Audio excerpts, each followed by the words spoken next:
पहले हमारे साथ जुड़ी थी, बहुत पुरानी जुड़ी हुई है BC7 से। और जब मैंने कल सबको मैसेज किया, मेरे गुरुजी जानते हैं इसमें कोई सच झूठ नहीं होता, तो मैंने ना मन में आया, मैंने कहा ये आंटी ना पहले इतना आते थे, इसमें सात सात बहनें हैं, सातों बहनें आती थी, तो कोई आता ही नहीं है। तो मेरा बड़ा मन है गुरुजी ये ना दोबारा से हमारे आए। मैं गुरुजी को बोल देती, और जैसे आज इन्होंने अंदर कदम रखा, मैं बता नहीं सकती, मैं इतनी खुश हुई आंटी कि गुरुजी से जो मांगो ना वो मतलब इतनी सी बातें पूरी कर देते हैं वो। और मैंने पता क्या सोचा, मैंने कहा ये ना सबसे बड़ी बात है, जब ये जुड़े ना तो इन्होंने अपने घर में भी गद्दी लगाई, सत्संग करना शुरू किया, तो हमारा सत्संग क्लैश हो जाता है। जैसे जिस दिन हम रखते हैं उस दिन ये रखते हैं। मैं गुरुजी को कहती, गुरुजी आज ये इसलिए आऊंगी, इनके घर में आज सत्संग नहीं होगा पक्का। और शुक्राना गुरुजी का आप सबको यहाँ भेजा, उनके लिए हाँ ये भी करेंगे। जय गुरु जी संगत जी। मैं काफ़ी टाइम से हमेशा से देखते हैं बुलबुल आंटी की सत्संग शुरू से ही सुनती हूँ मैं। और जैसे ही कल जब आंटी का मैसेज आया था बैसाखी के सत्संग का, तो जैसे आंटी ने ड्रेस कोड वगैरह सब डाला हुआ था, तो मेरे दिमाग में कुछ बात भी नहीं थी कि हम जाएंगे, नहीं कोई प्लानिंग नहीं थी, लेकिन एकदम से दिल में आवाज़ आती है कि मैं अपना वो वाला सूट पहन के जाऊँगी। तो फिर मैंने सोचा पर पता नहीं जा पाएंगे नहीं जा पाएंगे, मेरे दिल में ये बात क्यों आई। आज सुबह फिर से आंटी का दोबारा से स्टेटस देखा, तो फिर मॉर्निंग में वही बात दिल में आती है। और ये याद नहीं है कि आज डेट क्या है, आज ही सत्संग है नहीं है, मुझे कुछ नहीं पता, याद ही नहीं था, बिल्कुल ही काम में इतनी बिजी थी बच्चों में। तो जैसे ही मैंने दोबारा फिर सुबह यही ख्याल आया कि पता नहीं आंटी के वहाँ पे सत्संग में जा पाएंगे या नहीं जा पाएंगे। फिर अपने काम में बिजी हो गई, तो तभी 11 बजे निशा का फोन आता है कि चलना है सत्संग में। मैंने कहा कहाँ पे, कि बुलबुल आंटी के। मैंने बोला आज है, बोले हाँ और क्या। मैं कहा मुझे डेट तो याद नहीं थी, पर कल ही मैंने था कि मैं वो सूट पहन के जाऊंगी।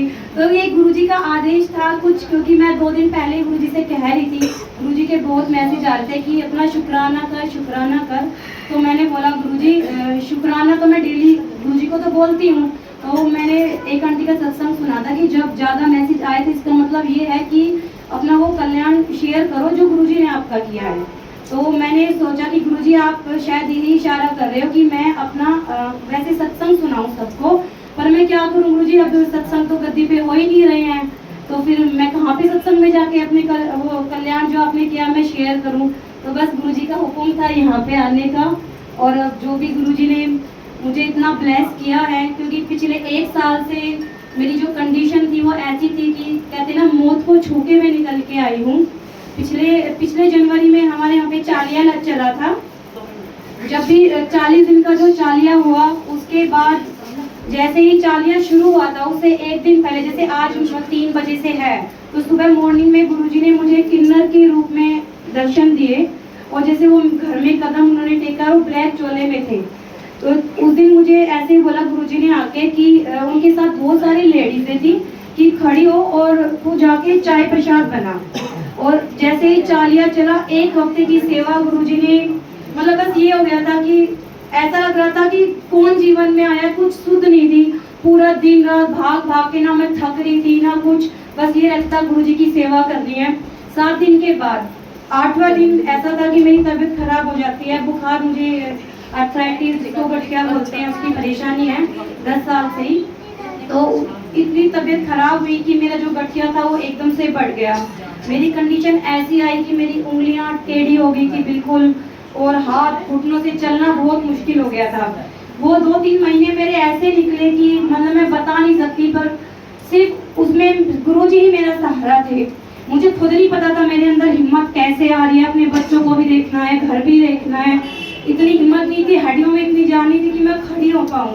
लेकिन गुरुजी मेरा सहारा बन के, जैसे कि अंदर से कहा जाती है कि मैं तेरे साथ हूँ।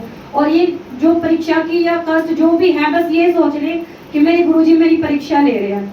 उनका नाम जपते जपते ये कष्ट मेरे कटे हैं। जैसे अभी फिर से इस साल जब जनवरी आई, तो मैंने सोचा गुरुजी इसी 1 साल हो गया है चालिया आए हुए, बट अभी भी मैं उन्हीं चीज़ों से जूझ रही थी। पर मुझे खुशी थी कि गुरुजी ने मुझे इतनी हिम्मत दी है, मेरे साथ खड़े हैं, मेरे छोटे बच्चे हैं, पर फिर भी मैं उन चीज़ों से लड़ गई और गुरुजी हमेशा मेरे साथ हैं। तो फिर से मुझे वही दिक्कत आती है कि अचानक से जो दवाइयाँ चल रही थी उनकी रिएक्शन हो जाती है, और जनवरी में मुझे हॉस्पिटल जाना पड़ जाता है। कुछ इतनी ऐसी कंडीशन हो गई थी, ना खाया पिया जा रहा था। डॉक्टर बोल रहे थे एंडोस्कोपी कराओ, ये कराओ वो कराओ। और मुझे अंदर से एक एहसास हुआ कि मतलब तुझे करानी पड़ेगी ये। मैंने गुरुजी को बोला, गुरुजी मैं नहीं कराना चाहती, फिर भी अगर आप कहते हो ना कि तुझे करानी पड़ेगी, तो जैसे कहते हैं तन मन धन सब तुझको अर्पित है।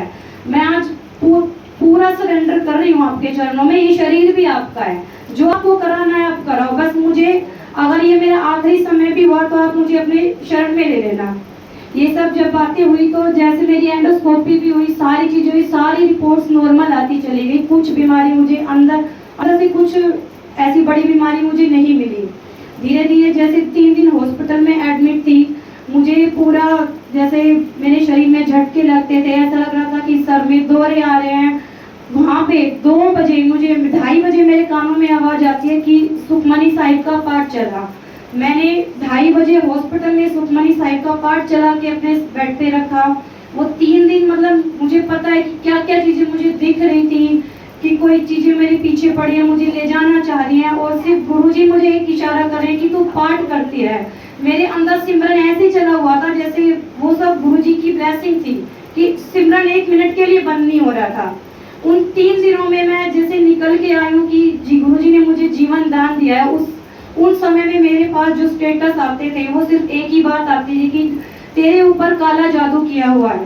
क्योंकि ये बातें मुझे बहुत पहले भी काफी सब बता चुके थे। मेरी तबीयत बहुत सालों से खराब रहती थी, तो गुरुजी एक ही बात बोलते थे कि तेरे ऊपर काला जादू है, काला जादू है, पर मैं तेरे साथ खड़ा हूँ।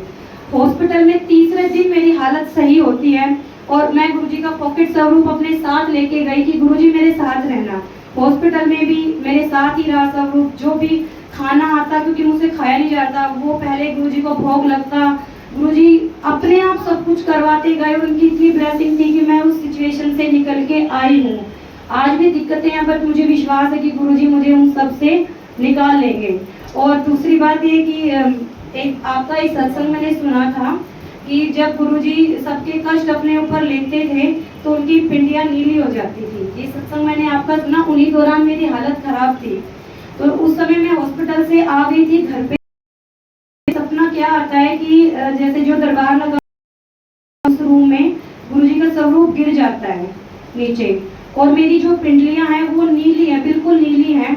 उस रात मुझे मेरे लेफ्ट हिस्से में बहुत दर्द था, मेरी चेस्ट में पसीना, लेफ्ट साइड में पैर में दर्द, मतलब ऐसे हुआ कि मुझे खुद से ऐसा लग रहा था कि ये जबड़ा पूरा, कि मुझे हार्ट अटैक आ रहा है। मेरी आंखें खुलती हैं और जैसे मैं सपने में ही बोलती हूँ गुरुजी के रूम में जाके कि मम्मी को कि देखो गुरुजी का स्वरूप गिर गया, और सपने में देखो मेरी पिंडलियां भी नीली हैं और गुरुजी ने मेरा कष्ट अपने ऊपर ले लिया। मुझे पता है गुरुजी ने आज मुझे बचा लिया। तो फिर मम्मी जी से बोलती हैं कि ठीक है, कुछ नहीं होगा, गुरुजी हमारे साथ है। इन्होंने स्वरूप को उठा के और वैसे जैसे दरबार था वैसे लगा दिया। उस रात का जो झटका था, मुझे ऐसा लग रहा है कि मतलब अंदर से बिल्कुल कि वो मेरी लाइफ का आखिरी समय था। फिर मुझे गुरुजी का मैसेज मिलता है कि तुझे मैंने 5 जीवन दान बख्शे हैं। तो मैं फ्लैश में जाती हूँ तो वास्तव में शादी के बाद से पिछले 10 सालों में ये मेरी 5वीं बार ऐसी कंडीशन थी कि जब मैं मौत के मुंह से निकल के आई हूँ। और ये कंडीशन मेरी ऐसी थी जो मतलब सबसे ज़्यादा भयानक थी, क्योंकि मेरे छोटे बच्चे हैं। मेरी इच्छा भी मर चुकी थी जीवन की। मैं यही कहती थी जो होगा देखा जाएगा, पर सबसे पहले गुरुजी ने मेरी वो इच्छा जगाई कि तेरे छोटे बच्चे, तुझे उनके लिए जीना है। मैंने कहा गुरुजी मुझे बच्चों के लिए नहीं, मुझे आपकी भक्ति के लिए जीना है। अगर आप मुझे जीवन दो तो भक्ति के लिए देना। और यही मांगती जब भी बुलबुल आंटी को देखती हूँ कि गुरुजी चाहे कुछ देना या मत देना, जितनी सेवा आपने आंटी को बख्शी है ना, मुझे उतनी सेवा देना, मुझे और कुछ नहीं चाहिए। जय गुरुजी, शुक्राना गुरुजी। देखो आज भी स्वरूप गिरा है। और उस समय मेरे दिल में वही सपना, और सबसे बड़ी बात है कि